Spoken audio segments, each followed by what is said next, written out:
एक बार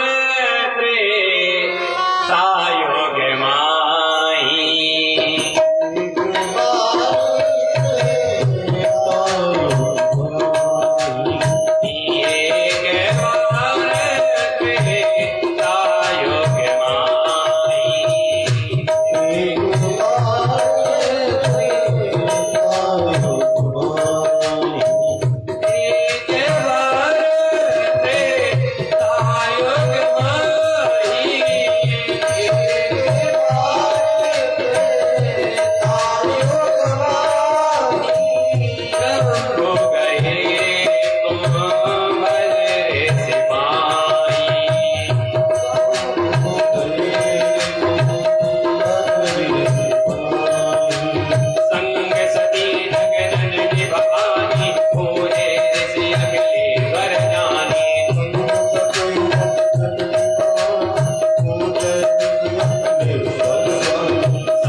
त्रेता युग की कथा है कि भगवान भोलेनाथ पृथ्वी लोक पर आए हैं कथा श्रवण करने के लिए। जहाँ पर कुंभज ऋषि के यहाँ पर अगस्त महात्मा के यहाँ पर, और अकेले नहीं गए, संग सती जग जननी भवानी सती मैया को साथ में लिया है और लेकर के पहुंचे हैं। और जैसे ही अगस्त महात्मा ने सामने देखा कि भोले बाबा आए हैं तो आसन से खड़े हो गए, जाकर के भोले बाबा को दंडवत प्रणाम किया है और प्रणाम करके आसन पर बैठा। जैसे ही आसन पर बैठाला है, मैया ने बाबा से कहा, बाबा यहाँ किस लिए आए हो? बोले वो कथा सुनने के लिए आए। कथा? अच्छा, कथा कौन सुनाएगा? बोले ये जो महात्मा आए थे ना जिन्होंने अभी पैर छुए हैं, ये कथा सुनाएंगे। मैया बोले तो इसका मतलब है ये पंडित जी कुछ जानते नहीं। अब भाई कथा सुनने के लिए आओ, पंडित जी खुद ही सुनने वाले के पैर छूने लगे तो सुनने वाला ही कहेगा पंडित जी कुछ जानते नहीं। हाँ, पंडित जी की दुनिया भाई जो कथा सुनाता है उसके पैर छूटते और सुनाने वाला खुद ही सुनने वाले को दंडवत प्रणाम करने लगे। तो मैया सोचने लगी ये का कथा सुनानी? क्यों? कहाँ कुंभज, कहाँ सिंधु अपारा, कहाँ ये घड़े से उत्पन्न कुंभज और कहाँ हमारे बाबा सिंधु अपारा कथा का था सागर। ये इनकी का बराबरी करेंगे, का कथा सुनाएंगे? तो मन में असंशय आ गया। महाराज जैसी संशय आए फिर मन नहीं लगता। जैसे आप लोग कथा सुनने आए और कुछ लोगों की आदत होती है जब कथा सुनने जाए तो उन्हें कथा से कम मतलब होता है, उन्हें दुनिया की चीजों से मतलब होता। हमारा टेंट देखते, हाँ, तो पंडित जी की तरफ इधर उधर देखे, सामान कैसा रखा, ये तरफ उस तरफ, बगल में देखे धोती कैसी वो पहन के। कथा से मतलब नहीं, तो उन्हें कथा से ले नहीं देना। तो मतलब कथा से तो मन हट गया, बैठी है। बाबा कथा सुनने को तैयार हो गए। कुंभज महात्मा ने कहा महाराज सुनाए? बोले हाँ बिल्कुल सुनाओ। तो कथा सुनाने लगे। राम कथा मुनि वर्ज बखानी और सुनी महेश परम सुख मान। किसने सुनी है? सुनी महेश।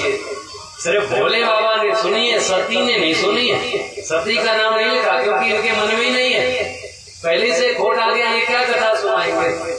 थोड़ी देर कथा चलने लगी और चलने के बाद सती मैया बोली बाबा बहुत देर हो गई, घर चल। हाँ, बाबू ने भाई कथा पूरी हो जाए, आरती प्रसाद हो जाए, फिर चलो। अभी क्यों चले? बोले नहीं घर चलो, हमारा मन नहीं लग रहा। बाबा बोले तो कथा के अगर बीच से जाते हैं तो फिर पंडित जी से अनुमति मांगनी पड़ती है कि देखो हम जाना है। जैसे आप लोग कथा सुन रहे हो और आरती प्रसाद के बाद पंडित जी खुद ही कह देते घर जाओ। अगर बीच में जाना है तो क्या करते, उसी जगह खड़े होकर प्रणाम कर लिया कि हम विदा मांग रहे हैं, यहाँ से जा रहे हैं।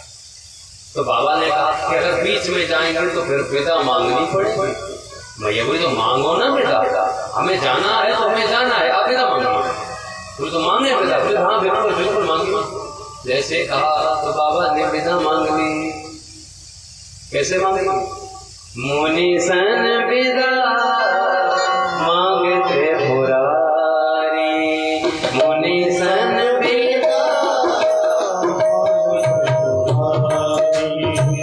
मुनि सन विदा मांगते पुरारी,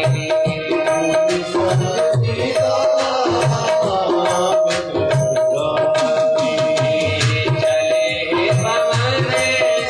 संग दक्ष कुमारी,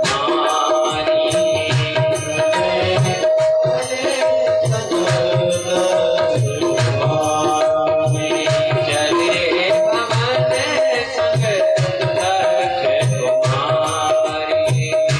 कुमारी।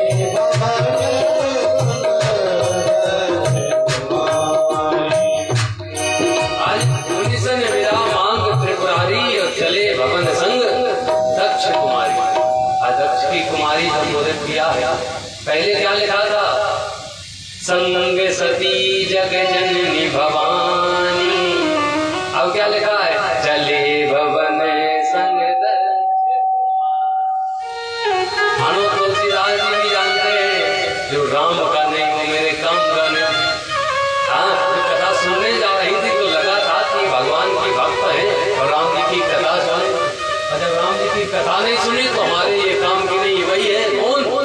दक्ष कुमार। उसी दक्ष की पुत्री है, जैसा वो अभिमानी है उसे इनके अंदर भी अभिमान है। बाबा ने मैया को लिया और चल दिए। और जैसे चले तो क्या हुआ? तेई अवसर भंजन मही भारा और हरि रघुवंश लीन अवतारा। उसी समय पर भगवान राघवेंद्र सरकार ने दैत्यों को मारने के लिए अवतार लिया है। लेकर के लीला को आगे बढ़ाते हैं। जानकी मैया के साथ विवाह करके जब लौटे हैं अवध में रहने लगे। रहने के उपरांत में इनको 14 वर्ष का वनवास हुआ। और वनवास में जब चले गए तो क्या हुआ कि सुप्नखा की नाक कान कटी है वहीं पर, और वहीं पर रावण ने हरण कर लिया। जब रावण ने हरण कर लिया है तो राम जी वन वन भटक रहे हैं और सीता मैया को खोज रहे हैं कि हे खगमृग हे मधुकर श्रेणी और तुम देवी सीता मृग नैनी। रो रहे हैं और जैसे रो रहे ढूंढ रहे ना तो राम जी को आज भोले बाबा ने देखा। हम जिनकी कथा सुन के आ रहे हैं, ये देखो मेरे आराध आज वन वन भटक रहे हैं। तो पास में नहीं जाना चाहते हैं तो ऊपर से ही प्रणाम कर लिया। जय सच्चिदानंद जग पावन और अस कहे चले हूँ मनोज न सावन। ऊपर से ही प्रणाम कर लिया, जय सच्चिदानंद। और जय सच्चिदानंद कहा। सती मैया ने सुना बाबा प्रणाम जिनको कर रहे, वो भी कह क्या रहे हैं? जय सच्चिदानंद। सच्चिदानंद कहाँ देख रहे? पृथ्वी लोग जा रहे आकाश मार्ग से देख रहे पृथ्वी की तरफ और सच्चिदानंद कह रहे। ऐसा कैसे हो सकता? शंकर जगत बंद जगदीशा सुर नर मुनि सब नावे सीसा। हाँ, जगत बंद जगदीश है, सब इनके सामने झुकते हैं। वही क्या कहते हैं? सच्चिदानंद कह के प्रणाम कर रहे हैं। किनको? तो नीचे देखा कीन परनामा और कह सच्चिदानंद परधाम। जो राजा के लड़कों को प्रणाम कर रहे हैं और प्रणाम करके भगवान की उपाधि दे रहे हैं, सच्चिदानंद कह रहे हैं। आखिरकार ऐसा क्यों? हाँ भाई, तो बाबा से पूछा जाए। भैया ने बाबा से बोले बाबा आप किनको प्रणाम कर रहे? तो वो दो लोग है ना उनको कर रहे। अरे ये कौन है दो लोग? आप इनको भगवान कह रहे हो, सच्चिदानंद कह रहे, कौन है ये दो लोग? अरे भगवान है ना भगवान। तो कौन से भगवान? अरे अभी अभी हम कथा सुनने गए थे, तुमने कथा सुनी नहीं? भैया बहने हमने कथा सुनी है। बोले अगर सुनी होगी तो पूछती नहीं ये कौन है? तो क्या मतलब? हाँ हाँ, अगर तुमने कथा सुनी होती तो तुम नहीं पूछती। क्यों? जासो कथा तुम भज ऋषि गाई,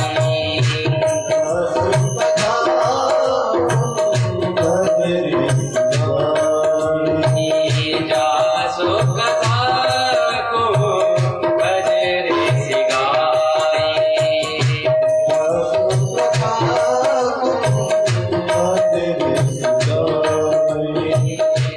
जासो कथा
सोई मम इष्ट देव रघुवीरा, और सेवक जाय सदा मुनि धीरा। इनको सब प्रणाम करते हैं, वही रघुवीर है हमारे। मैया ने कहा हम नहीं मानते। तो क्यों नहीं मानते हो? तो ये रो क्यों रहे हैं? अगर भगवान है तो क्यों रो रहे हैं? तो इनकी पत्नी का हरण कर लिया रावण ने, इसलिए रो रहे हैं। बोले बाप प्रभु आपके भगवान है, आप इनके भक्त हो, आपको पता है कि इनकी पत्नी का हरण रावण ने कर लिया और आपके भगवान है, इन्हें नहीं पता। हाँ, जब आपको पता है, आपको भगवान है, तो इनको पता होना चाहिए ना कि रावण ने हरण कर लिया और आपका तो वो चीला है और आप उनके भगवान, आप आपके भगवान ही। ये तो पलक झपकता है, रावण तुरंत खत्म हो जाए, सीता मिल जाए। हम तो नहीं मानते ये भगवान है। बाबा कहते नहीं ये भगवान है, मान जाओ। कैसे मान ले भाई ये भगवान है? हमारे मन में संशय है, हम नहीं मानते। जैसे कहा बाबा बोले नहीं मानते, बोले बिल्कुल नहीं मानते। तो बाबा कहने लगे जो तुम्हारे मन अति संदेह हो तो कि न जाए परीक्षा ले। अगर मन में संदेह है तो जाओ, जाकर के परीक्षा ले आओ, पता लग जाएगा कि भगवान है या नहीं है। अच्छा, बाबा चाहते तो बाबा ऐसा कि मैया को समझा चाहते तो समझा लेते, लेकिन बाबा ने पता क्यों नहीं समझाया मालूम आपको? इसलिए नहीं समझाया, ये आप लोगों के लिए सीख है। हाँ, इधर जो बैठे हो पीछे जो सब लोग बैठे, इन्हीं के लिए सीख है, इसीलिए नहीं समझाया। उनका कहने का मतलब है कि देखो जब हमारी नहीं चल रही तो तुम अपनी काहे चलाए रहे। हमने समझाया कि नहीं समझ में आ रहे, तो हमने समझा। जो कुछ करें देवी जी कर लेंगे, कहा नहीं कि भाई लड़ाई चक्कर में पड़ो, तो जहाँ ज्यादा समझाते उसी दिन लड़ाई हो जाती है। तो ज्यादा न समझो, एक बार कहे तो माने तो माने और न माने तो बस एक ही काम करो जो भोले बाबा करते। मालूम कौन सा काम भोले बाबा करते? जब सती मैया को समझाते नहीं समझ में आती तो बस हाथ जोड़ के बैठ जाते। हुई है सुई जो राम रचिरा था, हुई है सुई जो राम रचिरा था, हुई जो राम रचिरा था, तो कर तरक बढ़ावे साथा।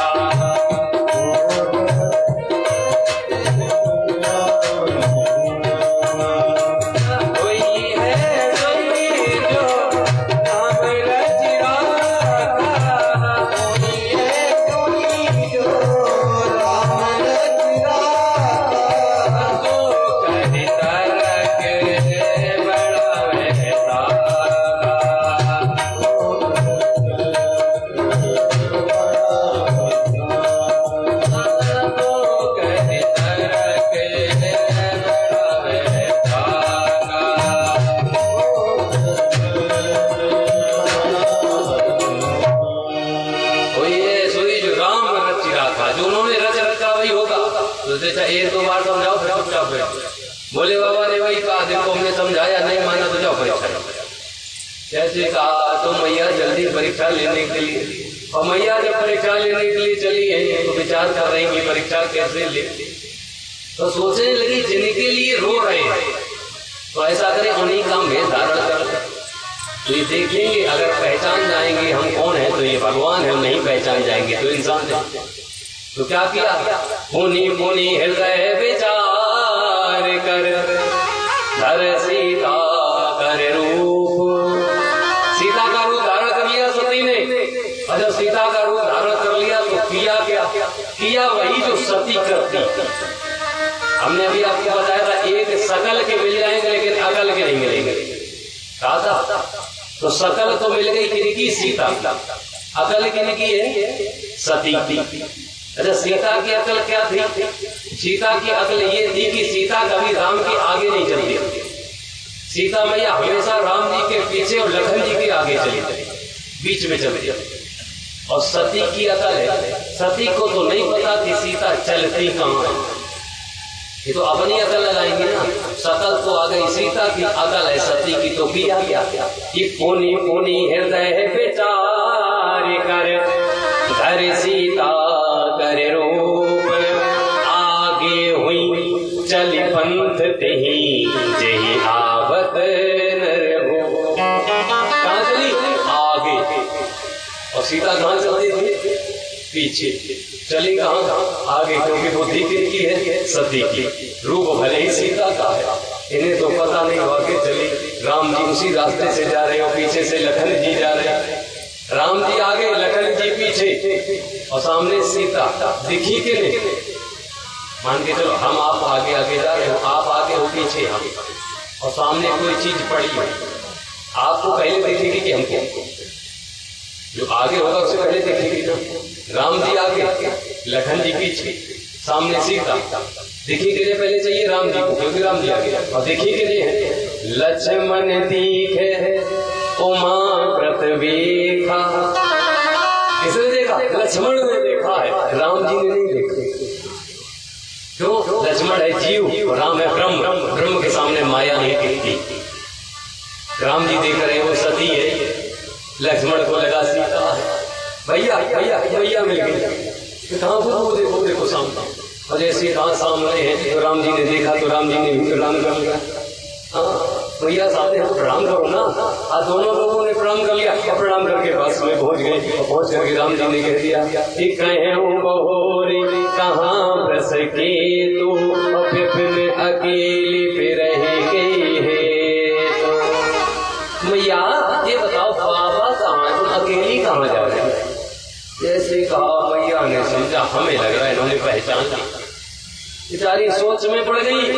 राम जी सोचने लगे अभी थोड़ा कम इनका इंटरव्यू हुआ है, अभी थोड़ा पूछा है ना, थोड़ा और अभी इंटरव्यू होना चाहिए। भाई मास्टर साहब है, परीक्षा लेने आए हैं, और परीक्षार्थी की भाई दायित्व बनता है कि पूरी जिम्मेदारी निभाएं, तो अपनी परीक्षा और दे रहे हैं। तो क्या किया कि आज अपना प्रभाव दिखाने लगे कि जाना राम सती दुख पावा, और निज प्रभाव कछु प्रगट जनावा। अपना प्रभाव दिखाया, क्या प्रभाव दिखाया है, जैसे ही सती मैया ने इधर उधर देखा तो सती दीखे कौतुक मग जाता, आगे राम सहित श्री भ्राता।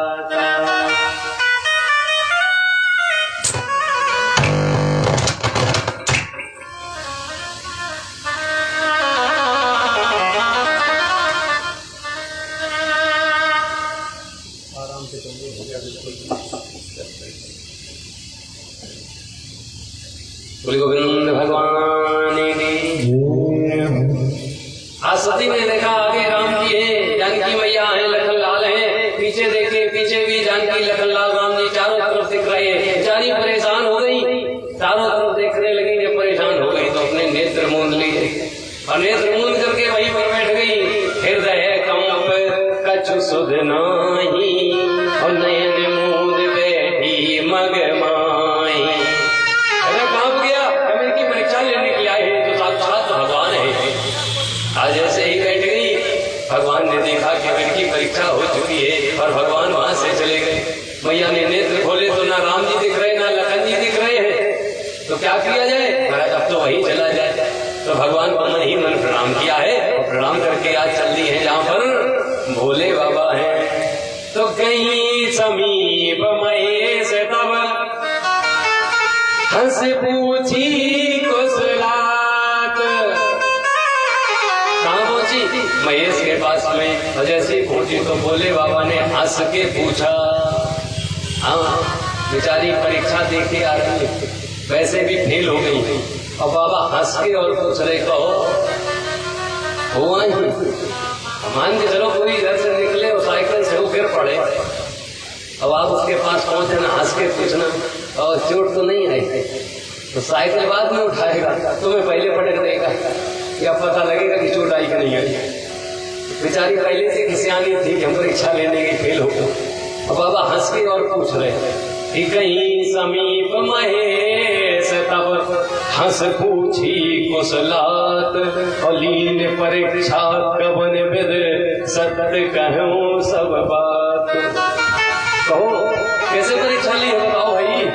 मैया तो पहले से फेल थी तो शायद सच बोल देती, लेकिन बाबा ने हंस के पूछ दिया तो मैया ने झूठ बोल दिया। कछुना परीक्षा लीने गोसाई।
तब शंकर देखूं धर ध्याना और सती जो कीन चरित सब जाना। तब जान लिया कि सती ने क्या किया है, मेरे आराध्य की परीक्षा ली है, इसने मेरी मैया के स्वरूप को धारण किया है, अब ये पत्नी के लायक नहीं है। तो बाबा ने मन ही मन संकल्प ले लिया। क्या संकल्प लिया है? यही तन सती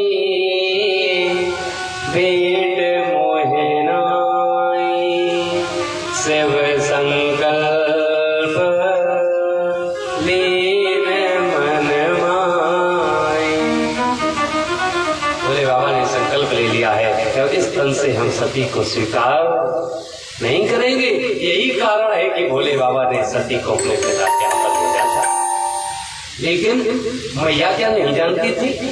बाबा का तो संकल्प समझ में आ गया। मैया का क्या संकल्प था? जैसे बाबा ने संकल्प लिया और संकल्प लेने के बाद में बाबा ने समाधि लगाई। समाधि लगा ली है, तपस्या करने लगे। मैया इंतजार कर रही है कि बाबा जागे, जब जागे तो उनसे अपनी हम बात कहेंगे कि हमसे गलती हो गई है।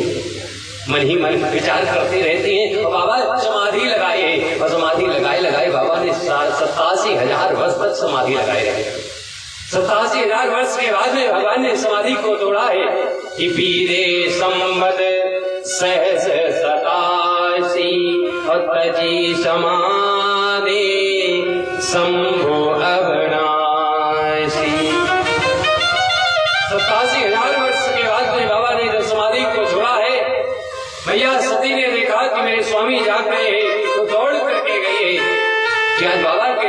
प्रणाम करेंगे, अपनी गलती के लिए क्षमा मांगेंगे। बाबा ने जैसे ही सामने सती को देखा है, जाए शंभु पद बंधन कीना, सन्मुख शंकर आसन दीना। जैसे ही जाकर के बोले बाबा को सती ने प्रणाम किया है, बाबा ने सती को अपने सामने आसन दिया है। आज बाबांग में नहीं बैठाला है, जैसे बाबांग में नहीं बैठाला तो सती जान गई है कि मेरे पति ने मेरा परित्याग कर दिया है। क्योंकि हमेशा बोले बाबा सती को अपने बाबांग में बैठाते थे, आज सम्मुख बैठा रहे हैं तो मेरे पति ने मेरा तिरस्कार कर दिया है नाथ। आज हाथ जोड़ लेती है और नारायण भगवान से कहती है कि प्रभु मैंने आपका अपमान किया है और आपकी परीक्षा ली है, और आपकी परीक्षा लेने के कारण मेरे पति ने मेरा परित्याग कर दिया है, तो आपसे हम विनती करते हैं। तो मैं विनय करऊं कर जोरी, और छूटऊं बेग देह यह मोरी। हे नाथ फिर मैं विनती ये कर दो, मैं विनती करती हूँ मेरी ये देह छूट जाए, हम इस देह को अब रखना नहीं चाहते, इसीलिए वो देह नष्ट करने के लिए अपने पिता के हाथ। ये तो कारण ये था, लेकिन आखिरकार दक्ष ने क्यों भोले बाबा का तिरस्कार किया? जो दक्ष है, इस दक्ष को ब्रह्मा जी ने प्रजापति बनाया था, और जब पद मिलता है ना तो पद मिल जाने से मद हो जाता था। जैसे कोई हो गांव का प्रधान बन जाए, पद आ गया और पहले उसका जो भी नाम हो, फलाने नाम है, कोई दिक्कत नहीं, और जब प्रधान बन जाए और बन के उससे जिस सामने पहुंच चुके ना और प्रधान, देखना हमारा आंखें लाल पीली क्यों? प्रधान जी को प्रधान जी पद है ना, पद का मद है, और पद आ गया मद ना हो ऐसा हो नहीं सकता है। इसलिए कभी भी ऊंचाई की तरफ जाओ तो नीचे जरूर देखते रहना। हाँ, नहीं नीचे अगर देखे तो फिर टूट जाओगे, ये पक्की बात है। कभी भी ऊंचे पद पर पहुंच जाओ, कितने भी बड़े आदमी बन जाओ, लेकिन ये मत भूलना कि तुम छोटे भी थे, तुम बड़े कहां से हुए हो। बड़ा होना है तो मालूम कैसे हो? जैसे दो घास देखिए, दो घास कितनी भी बड़ी हो जाए लेकिन कभी भी धरातल नहीं छोड़ती, जमीन पर ही बनी रहती, चाहे जितनी बड़ी हो जाए। उसके ऊपर से हाथी गुजर जाए फिर भी दूब का कुछ नहीं बिगड़ता। क्यों? कितनी भी बड़ी है लेकिन अपनी जमीन नहीं छोड़ती, कि जिसके कारण हम पड़े हुए हैं हम उसको कभी नहीं छोड़ेंगे। और देखो खजूर का वृक्ष धरातल को छोड़ देता है, बड़ा हो जाता है, थोड़ी सी भी हवा चलती है तो टूट कर गिर जाता है। तो बड़े बनो तो कैसे बनना है? दूब के जैसे बड़े बनो, धरातल को कभी मत छोड़ो। कर्म करो लेकिन कभी भी अपना पथ नहीं छोड़ना चाहिए। इस कथा शिक्षा देती है कि आपको क्या करना हो, कैसे रहना है। कर्म करो पर ध्यान रहे, पथ छूटे ना। कर्म करते रहो लेकिन पथ नहीं छूटना चाहिए। अरे कर्म करो पर ध्यान रहे, पथ छूटे ना। इतनी भरो हवा गुब्बारा फूटे ना।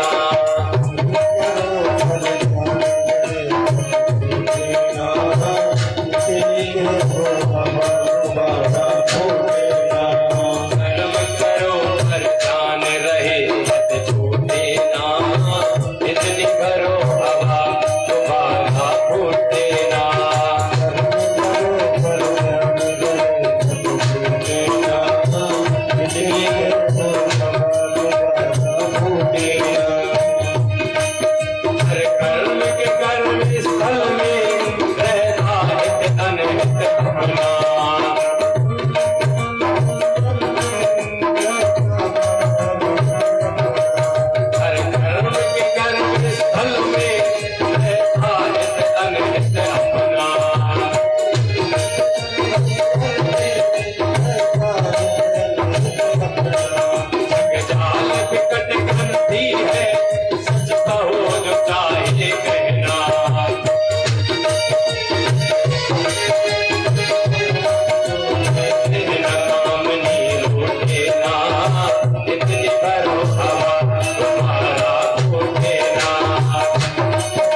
ये ना भूलो कि हम लड़के से रह गए, सास बहू में लड़ाई हो गई, हाँ लड़ गए, ठीक कोई बात नहीं, लेकिन ये मत भूलो हम बहू है और वो सास है, वो बड़ी है और हम छोटे हैं, ये बहुत मत भूलो। क्रोध करना है, क्रोध करिए लेकिन अपनी मर्यादा में कि हम क्या है और वो क्या है। स्वार्थ भी बुरा नहीं है और वो करना होवे,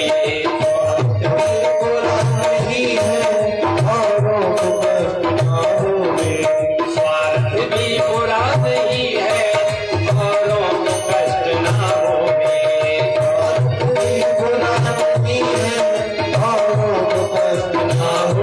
जीव कोई रूठे ना, इतनी करो हवा तुम्हारा फूटेगा,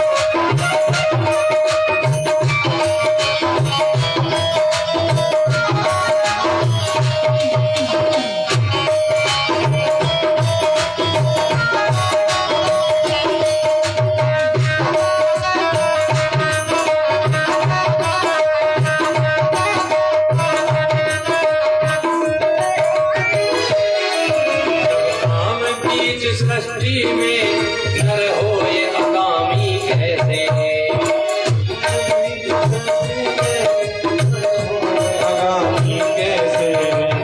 जैसे कह दिया जाए कि काम वासना को छोड़ दो, नहीं हो सकता। क्यों? जब ये सृष्टि काम युक्त है तो नर अकामी नहीं हो सकता है। तो करना क्या है?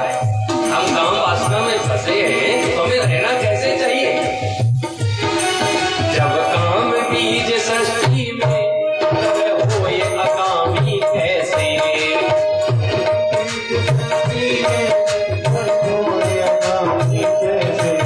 जल में हो कमल का जीवन, तुम जियो जगत में ऐसे,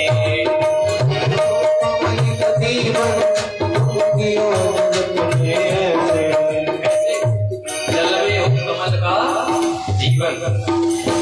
कमल किसमें होता है? जल में। तो कैसे जल में होता है? कीचड़ है। कमल किसमें होता है? कीचड़ में। ताज्जुब की बात पता क्या है? कमल कीचड़ में होता है लेकिन कीचड़ कमल पर नहीं होता है। कभी देखा कमल के ऊपर कीचड़? कमल होता कहाँ है? कीचड़ में, लेकिन कमल के ऊपर कीचड़ नहीं होता है। और जो कीचड़ में होकर के भी और कीचड़ से युक्त होता है, जिसके अंदर मुक्त होता है, जिसके अंदर कीचड़ नहीं होता है, वही परमात्मा स्वीकार करते हुए परमात्मा के चरणों में पहुंचता है। मतलब समझे, इस कीचड़ में तो रहो कैसे? कमल के जैसे रहो कि कीचड़ में रहो, लेकिन कीचड़ तुम्हारे अंदर ना रहे। गंदगी में तो हो लेकिन गंदगी तुम्हारे अंदर ना रहे। संसार में रहो लेकिन संसार तुम्हारे अंदर ना रहे। अगर इस तरीके से रहोगे तो काम वासना भी छूट सकती है। जल में हो कमल का जीवन, तुम जियो जगत में ऐसे,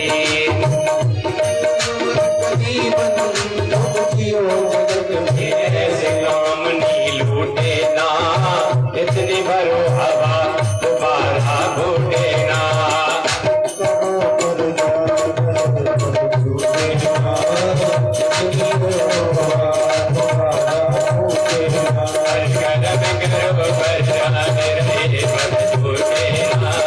इतनी भरो हवा दोबारा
लेकिन आज इससे मत हो गया। मत क्या है, मैं सभापति हूँ, सभापति की सभा लगी है, सारे देवता हैं, और जैसे दक्ष पहुंचा है तो सब लोग खड़े हो गए, ब्रह्मा विष्णु महेश खड़े नहीं हुए। इसने देखा ब्रह्मा खड़े नहीं हुए, मेरे पिता है, कोई बात नहीं। विष्णु की तरफ देखा, ये खड़े नहीं हुए, कोई बात नहीं, मेरे पिता के पिता है। और जैसे देखा ये भोले बाबा खड़े नहीं हुए, नहीं ये तो मेरा जमाता है, जमाता पुत्र के समान होता है, वो खड़ा नहीं हुआ, गालियां देने लगा कि मैं सभापति हूँ, मेरा अपमान करते हो, तुम्हें मान सम्मान का कोई बोध नहीं है। भस्मीभूत को रमाने वाले, नग्न अवस्था में रहने वाले, कपालों में भोजन करने वाले, सर को गले में लटकाने वाले, तुम शिव कहां से कहलाते हो, तुम तो अशुभ हो। गालियां देने लगा। ऐसे ही गालियां देने लगे तो आज भोले बाबा तो शांत बैठे हैं, लेकिन नंदी जी से शांत नहीं रहा गया। नंदी जी ने तुरंत कह दिया, ऐ दक्ष, तुम उतनी देर से मेरे भोले बाबा को गालियां दे करके रह गए हो, जाओ तुम्हें हम श्राप देते हैं कि तुम्हारा ये मुख जो है वो बकरे का हो जाएगा। इधर श्राप दिया है, ब्राह्मणों ने सेवकों को श्राप दे दिया, सेवकों ने ब्राह्मणों को श्राप दे दिया। जैसे श्राप मिलने लगे, बाबा सोचने लगे ये श्राप मिल रहे। बाबा ने नंदी से कहा, जल्दी चलो यहाँ से। नंदी को लिया, ले जाकर के कैलाश पर्वत पर पहुंच गए। लेकिन पहुंच तो गए, लेकिन सती को बात नहीं बताई कि तुम्हारे पिता ने मेरा अपमान कर दिया। इधर ये दक्ष सोच रहा है कि भोले बाबा तो जा चुके हैं, लेकिन अभी इनका अपमान करना बाकी है, तो क्या किया जाए। तो इसने यज्ञ की रचना की है, यज्ञ कराना चाह रहा है, सारे देवताओं को निमंत्रण भेजा है, लेकिन भोले बाबा को निमंत्रण नहीं भेजा। सारे देवता तैयार है जाने के लिए, भोले बाबा के वश में कोई खबर नहीं है। सारे देवताओं ने अपने अपने विमान तैयार किए हैं, और तैयार करके जैसे ही चल दिए तो कैलाश पर्वत के ऊपर से गुजरे। सती ने देखा कि विमान कैसे जा रहे हैं, तो सती ने पूछा किसी से। एक देवता कहने लगे, तुम्हारे पिता ने यज्ञ कराया है, वहां पर हम लोग जा रहे हैं, तुमको नहीं बुलाया गया। और जैसे ही ये बात था, तुम्हें नहीं बुलाया गया, सती दौड़ करके गई, भोले बाबा से कहती है कि प्रभु आपके जो ससुर है ना, वो यज्ञ करा रहे। देखिए मर्यादा भाषा का प्रयोग है कि प्रजापते ते स्वसुरस्य सांप्रतम निर्यापितो यज्ञ महोत्सवः किल। आपके जो ससुर है ना प्रजापति दक्ष, वो यज्ञ करा रहे हैं, आपकी आज्ञा हो तो हम चले जाएं। और जैसे ये कहा है कि आपकी आज्ञा हो तो हम चले जाएं, तो बाबा ने मना कर दिया कि नहीं, जिसके यहाँ से बुलावा नहीं आता है वहां जाया नहीं जाता है। बाबा ने मना किया कि मत जाओ वहां पर, लेकिन देवी जिद करने लगी, हमें जाना है, हमें जाना है। बाबा बहुत मना कर रहे हैं, लेकिन सती ने नहीं माना। बाबा ने नंदी को बुलाया, नंदी से कहा जाओ सती को ले जाओ। सती अपने पिता के यहाँ जाना चाहती, नंदी को तैयार किया है, सती को नंदी के ऊपर बैठा दिया है। शिव पुराण में तो यहाँ तक कथा आती है कि जब सती मैया अपने पिता के यहाँ पर जा रही थी ना, तो बाबा ने नंदी के ऊपर मैया के इस्तेमाल करने वाली हर वस्तु को रख दिया था। मैया जिस दर्पण से मुख को देखती थी वो दर्पण रख दिया था, जिस कंघी से केसों को सुलझाती थी वो रख दी थी, जिस कंदूक से, जिस गेंद से मैया खेलती थी वो गेंद भी रख दी थी। मैया ने तो पूछा था, बाबा ये सब सामान क्यों रख रहे हैं। बाबा कहते हैं, सती तुम यहाँ से पिता के यहाँ जा रही हो ना, हो सकता है यह कोई चीज की आवश्यकता पड़े, तुम्हें ना मिले, नहीं मिलेगी तो पति के घर की याद आएगी, तो पिता के घर में सुकून से नहीं रह पाओगे। तो सब चीज तुम्हारे पास होगी ना, तो तुम्हें पति के घर की याद नहीं आएगी। लेकिन बाबा तो इसलिए सामान रख रहे थे, सती ये सारा सामान लेकर के तुम चली जाओ। हमें पता है ये सती अब लौट करके ये कैलाश पर्वत पर नहीं आएगी, ये सामान सारा लेकर के चले जाओ। अगर ये सामान यहाँ रहेगा तो सामान को देख देख करके सती तुम्हारी मुझे याद आएगी। सती नंदी पर बैठ करके सारा सामान लेकर के आज अपने पिता के यहाँ पर वो बेटी जा रही है, जिस बेटी को बुलाया नहीं गया है। जैसे ही आगे बढ़ी है, दक्ष की राजसभा की तरफ पहुंच रही है। पिता भवन जब गई भवानी, दक्ष त्रास का हो न सनमानी। आज पिता के घर में वो पुत्री पहुंची है, लेकिन उस पुत्री का किसी ने सम्मान नहीं किया। जबकि एक बेटी अपने पिता के यहाँ पर जाती है तो कुछ मान सम्मान के लिए नहीं जाती है, अपने घर में जाती है। लेकिन दक्ष ने त्याग कर दिया है तो इसलिए कोई सम्मान नहीं कर रहा है। वो पुत्री जब आगे बढ़ी है तो बहनों ने देखा है कि सामने सती आई है, और बहनों ने जैसे देखा तो बहनें हंसने लगी कि भगिनी मिली बहुत मुस्कुराता। बहनें मुस्कुराकर मिली लेकिन बहुत मुस्कुराकर। देखिए, मुस्कुराना अच्छा है लेकिन बहुत मुस्कुराना खराब होता है। बहनें हंस करके मिल रही है। फिर देखो कैसी निर्लज्ज है, ये यहाँ पर चली आई है, इसके यहाँ पर निमंत्रण नहीं, इसको बुलाया नहीं गया है और फिर भी बिना बुलाए चली आई है। इसे लज्जा नहीं आई?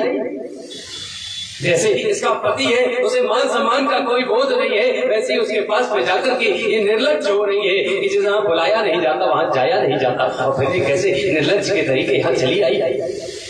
सती ने बहनों को हंसते हुए देखा है, और जैसे हंसते हुए देखा तो सती सोचती है कि बहनों का विवाह हो गया है, ये पराए घर की है, हम इनके घर नहीं आए हैं, हम अपने बाबूजी के घर आए हैं, अपने पिता के घर आए हैं। और बेटी जब पिता के घर आई है तो सिर्फ पिता को ही देखती है। राजसभा के अंदर प्रवेश किया है, और जैसे प्रवेश किया सामने क्या देखा है कि दक्ष सिंहासन पर बैठा है, और दक्ष ने जैसे सामने सती को देखा है, दक्ष सिंहासन से खड़ा हो गया और खड़ा होकर के पुत्री की तरफ पीठ कर लेता है कि भगिनी मिली बहुत मुस्कुराता, दक्ष न कछुपो छीको सलाता। आज उस पिता ने पुत्री से कोई हाल चाल नहीं पूछा है, उस पिता ने पुत्री से कोई बात नहीं की है। और जबकि बेटी अगर मायके में आती है तो सिर्फ पिता के लिए ही आती है। आपको एक सच बात बताएं, मायका होता है ना, मायका हर बेटी का मायका होता है। मायका किससे होता है? माँ से। मायका पिता से होता है। मायका माँ से नहीं होता, मायका पिता से होता है। जब तक पिता होता है ना तब तक ये बेटी अपने पिता के घर में बेधड़क चली जाती है। अगर ससुराल में कोई बात हो जाती है तो बेटी कहती है ये मत सोचना कि मेरा कोई ठिकाना नहीं है, मेरे बाप की देहली है, मेरे अभी बाबूजी हैं, एक खबर कर देंगे ना अपने पिता के यहाँ चले जाएंगे। शान से रहती है कि मेरे पिता हैं। मालूम है जिस दिन ये बाबूजी गुजर जाते हैं ना, बेटी मायके में आना चाहती है तो मैया से कहती है कि मैया हम मायके आना चाहते हैं। जब ये खबर करती है तो मैया कह देती है कि बिटिया हम तुम्हें बुलाना चाहते हैं कि तू आ जाए, लेकिन बेटी तू ठहर जा, हम खुद तेरे भाइयों के सहारे हैं। जब तेरे भाई कह देंगे ना तब हम तुझे बुला लेंगे, जब तक तेरे भाई नहीं कहेंगे हम तुझे बुला नहीं सकते। बेटी चाह कर भी मायके नहीं आ सकती है अगर बाबूजी नहीं है। माँ चाह कर भी बेटी को मायके नहीं बुला सकती है अगर पिता नहीं है। मायका अगर किसी से होता है तो पिता से होता है, और किसी से मायका नहीं होता है। जो बेटियां मायके जाती हैं वो अच्छे से जानती होंगी कि कभी मायके में जाना और जाकर के जब पहुंचना ना तो छोटे छोटे भाई बहन होंगे दौड़ करके तुम्हारे पास में आएंगे और आकर के एक ही बात कहते, भैया बहन जी मेरे लिए क्या लेकर आई हो, बहन मेरे लिए क्या लेकर आई हो, कपड़े लाई हो, मिष्ठान लाई हो, कुछ लेकर आई हो ना, नहीं लाई हो तो पैसे लाओ बाजार से ले आई, कोई लेकर आई हो। सब तो चाहते हैं। मैया होगी, मैया पास में बैठा लेगी और पैर में बैठा लेगी। मालूम मैया क्या कहती है? मैया कहती है बेटिया सब कुशल मंगल तो है, लेकिन जो बाप कहता है ना वो पूरे घर में कोई नहीं कहता। बाप जब शाम को आएगा और बेटी को देखेगा कि बेटी आई है तो पास में बुला करके गोद के पास में बैठा लेगा और बैठा करके मस्तक पर हाथ फेरता है और हाथ फेर करके एक ही बात कहता है कि बेटिया तेरे ससुराल में किसी बात की कमी तो नहीं है। ये नहीं कहता क्या लेकर के आई हो, ये कभी नहीं कहता है कि तुम्हारे यहाँ कुशल मंगल है, सिर्फ इतनी बात कहता है कि बेटिया तेरे ससुराल में किसी बात की कमी तो नहीं है, अगर कमी होना तो मुझे बताना, हम 2 वक्त की रोटी नहीं खाएंगे लेकिन तेरे ससुराल में किसी बात की कमी नहीं आने देंगे। वो बाप होता है, ऐसे बाप के लिए बेटी दौड़ करके जाती है। वही बाप होता है जो बाप जब बेटी का विवाह करता है ना तो विवाह के 2 महीने पहले से तैयारियां करने लगता है, सारी तैयारियां करता है, सुबह से शाम तक लगा रहता है, लेकिन कभी भोजन करता कभी नहीं करता है, लेकिन कभी थकान नहीं आती है, थकता नहीं है कभी। यहाँ तक कि जिस दिन बेटी का विवाह करता है ना, उस दिन सुबह से शाम तक भोजन तो दूर की बात, कपड़े भी नहीं बदलता है, जो पहने पहने रहता है। लेकिन थकता फिर भी नहीं है, एक पैर पर दौड़ता रहता, थकता नहीं। थकता मालूम कब है? जब सुबह बेटी विदा होती है, बेटी इधर विदा होती है, वो बाप आंगन में जाकर के टूट के गिर जाता है। उस समय दरवाजे पर कोई टेंट वाला आ जाता है, कोई हलवाई आ जाता है, बच्चों से कहता जाओ पिताजी से कह दो कुछ हिसाब कर दे। बेटे जाकर के कहते पिताजी देखो कोई हिसाब के लिए आया है। उस समय बाप कहता है जाओ उनसे कह दो जाकर के हमें अब सामर्थ्य नहीं है, हम खड़े हो जाए। जो बाप 2 महीने मेहनत करने पर नहीं थका है, मात्र 2 पल बीतते हैं बेटी जाती है, वो बाप टूट कर गिर जाता है, वो बाप खड़ा नहीं हो पाता है। ऐसा बाप जो बेटी को इतना चाहता है, वो बाप बेटी से बात नहीं कर रहा। सोचो इस बेटी पर क्या गुजरी होगी। जो बेटी आज सिर्फ बाप के लिए आई है, वो बाप बेटी से बात नहीं कर रहा। सच ये बात है, बाप का प्रेम बेटी से ज्यादा होता है और माँ का प्रेम बेटे से ज्यादा होता है। जितना प्रेम बाप बेटी को करता है उतनी माँ कभी बेटी को नहीं करती। ये बाप बेटी का प्रेम होता है। कभी बेटी की विदा को आप जाकर के देखना, सारे लोग होंगे, सारे रिश्तेदार होंगे, भाई बहन बंधु सब खड़े होंगे, लेकिन उस भीड़ में कभी बाप नहीं देखना।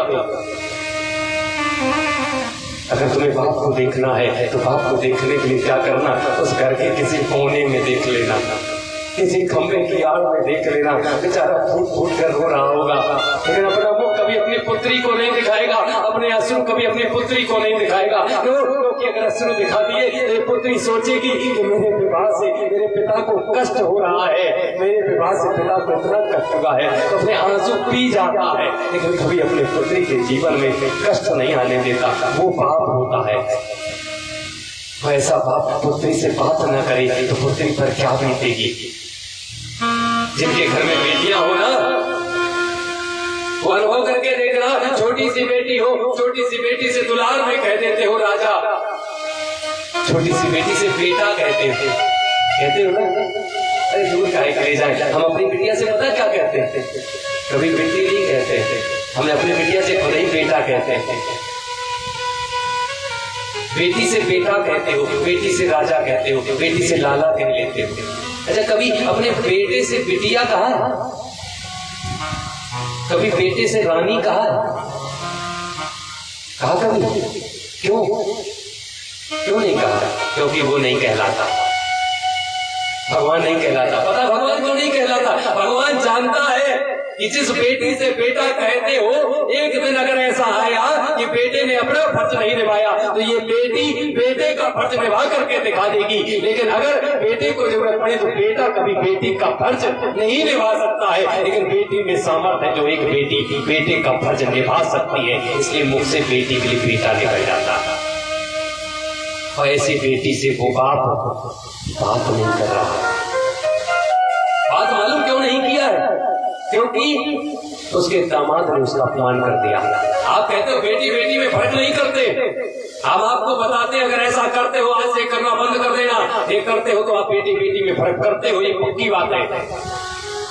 आपके घर में 2 रिश्ते होते हैं, जो पराए होते हो आपके अपने हो जाते हैं। एक होता है बहू का, दूसरा होता दामाद का। बहू पराए घर की बेटियां होती है, आपके घर की बेटी के समान हो जाती है। दामाद पराए घर का बेटा होता, आपके घर में बेटे के समान हो जाता है। फर्क कहाँ करते हो? फर्क उसी जगह पर करते हो। अगर बहू से कोई अपराध हो जाता है तो बहू से मतलब रखना बंद कर देते हो, बहू के हाथ से भोजन करना बंद कर देते हो, लेकिन बेटे से मतलब रखते हो। और इसी सिक्के का दूसरा पहलू है, अगर दामाद से कोई अपमान हो जाता है, कोई बात हो जाती है, तो ये बाप अपनी बेटी से कहता है कि तुम्हारे पति ने मेरा अपमान किया है, हम तुमसे रिश्ता नहीं रखेंगे।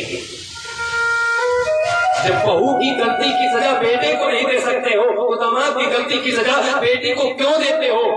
किस पुराण में लिखा है कि दामाद की गलती की सजा बेटी को देनी चाहिए, लेकिन देते हो? इसका मतलब है कि तुम बेटे और बेटी में फर्क करते हो, तभी तुम दामाद की गलती की सजा बेटी को देते हो।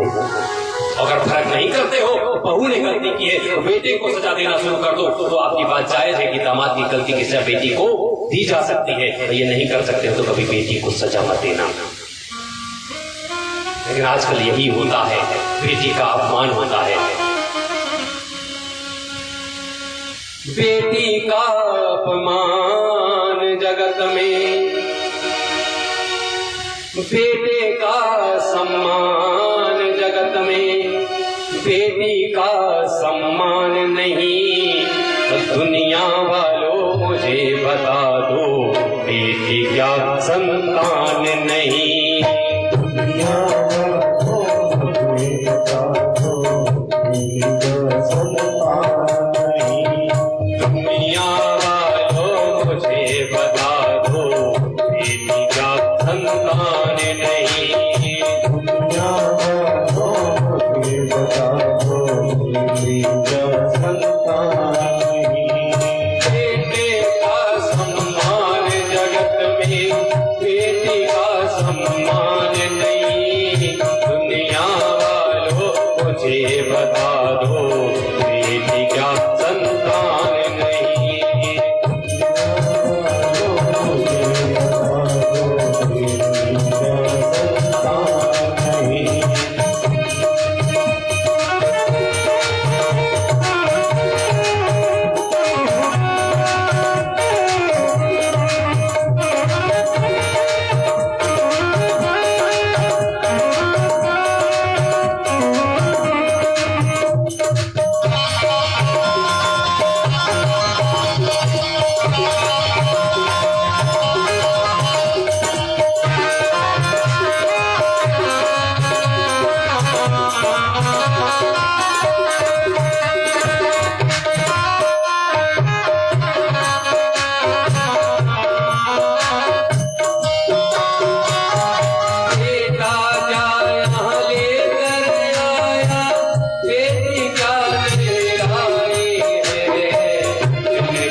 बेटा साथ छोड़ भी देगा, बेटी साथ न छोड़ेगी, छोड़ेगी अगर वो तो दोनों रिश्तों को तोड़ेगी, रिश्तों को तोड़ेगी, दो रिश्तों को जोड़ेगी। बेटा साथ छोड़ भी देगा, बेटी साथ न छोड़ेगी, छोड़ेगी वो जिस दिन दोनों रिश्तों को तोड़ेगी, तोड़ेगी, रिश्तों को तोड़ेगी। बेटी को ठुकराने वालों, बेटी को ठुकराने वालों, सुन लो तुम्हें सुनाता हूँ एक बेटी की जीवन गाथा, आज तुम्हें बतलाता हूँ।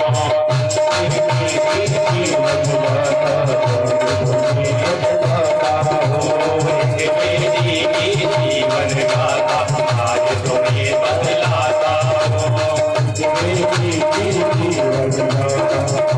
तुम्हें बतलाता हूँ। दुनिया वालों मुझे बता दो, बेटी का संतान नहीं, दुनिया वालों मुझे बता दो, बेटी का संतान नहीं। दुनिया वालों मुझे बता दो, बेटी का संतान नहीं, दुनिया वालों मुझे बता दो, बेटी का संतान नहीं। बेटी का संतान नहीं, बेटी का संतान नहीं। बेटी का संतान नहीं, बेटी का संतान नहीं। बेटी का संतान नहीं। बेटे का सम्मान जगत में, बेटी का सम्मान नहीं, और दुनिया वालों मुझे बता दो, बेटी का संतान नहीं। आज बेटी का अपमान हुआ है, पिता बात नहीं कर रहा है, बहनें हंस रही हैं, तो क्या इस बेटी से कोई नहीं बोला?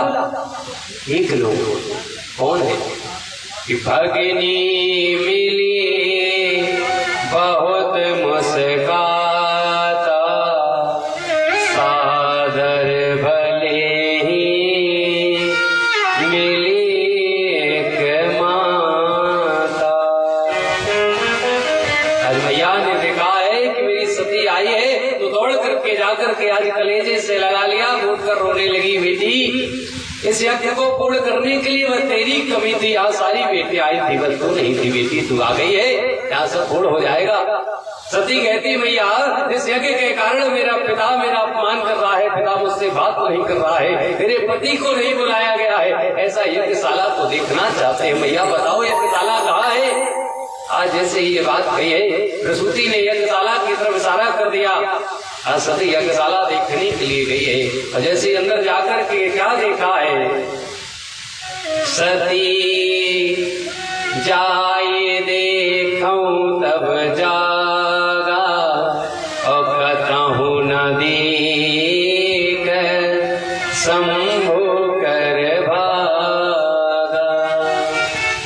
यज्ञशाला में देखा है कि मेरे पतिदेव के लिए कोई स्थान नहीं है, भोले बाबा का स्थान नहीं है, तो आज क्रोध में भी भर गई है, वो मन ही मन चल रही है कि देखो मैंने पति की बात नहीं मानी है, यहाँ पिता मुझसे बात नहीं कर रहा है, मैं अब जाऊं तो जाऊं कहाँ, पिता बोलेगा नहीं, वो पति के यहाँ जा नहीं सकते हैं, इसलिए मेरे पति का अपमान क्या है।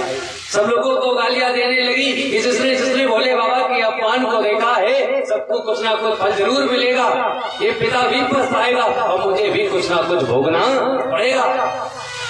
सब सोचती जा रही है, योगाग्नि को प्रकट कर लिया, असी कही योग अग्नि तनु जारा, अभय सकल मख